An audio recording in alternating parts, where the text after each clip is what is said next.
ئەو جا برایانی خۆم ڕۆژگارەکە زۆر ئاڵۆزە برایانی خۆم بەڕێزەکانم لە زەمانی پێغەمبەر صلی الله عليه وسلم کەسێک بەیانان و عیشاکان نەچووبا بۆ مزگەوت ئەیانوت منافقە.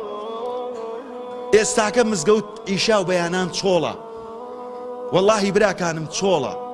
گریانت بۆ مزگەوتەکان دێ، گریانت بۆ مەجلیسێک دێ غەیبەت و بوختانی تیان نەکرێ، گریانت بۆ ماڵێک دێ بە شەریعەتی خوا داپۆشراو بێ. ئەوانە ببینن مسلمانانی خۆن. ئێستا با ئێمە لە خۆمان بکۆڵینەوە، ئێمە لەسەر ئەو نەهجەین کە ئەجری پەنجا لە ئەوانمان هەیە، یا هەر مسلمانێکی عەوامین سپاس بۆ دایک و باوکمان فێر لە شایەتمانمانیان کرد و وەکو عادەت دێین بۆ نوێژ و ڕۆژوو ئەگرین و حەج ئەکەین بۆی پێمان بڵێن حاجی و زوزوو عەمرە ئەکەین و بۆ ئەوەی کە خەڵک پاسمان بکا و ڕێزمان لێ بگرێت، یان ئەوە تا بە هەمان ئەندازەی سەحابە عیبادەت ئەکەین.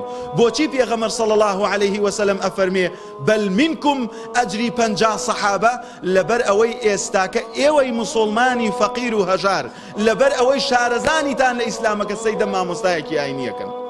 سەدان مامۆستای ئاینیش لەسەر ئەم دینە پاکە خرچان و دۆڕانیان نەگەیشتنە ئەنجام، نە لە دنیا نە لە قیامەت. تۆش ئێستا ئەڵێ ئێ مامۆستا تۆ وامان پێڵی فلانە مامۆستا وای وت و وای کرد، فلان عالم وای وت و وای کرد، فلان وای وت و وای کرد. ئەم ڕۆژگارەیە برایانی خۆم.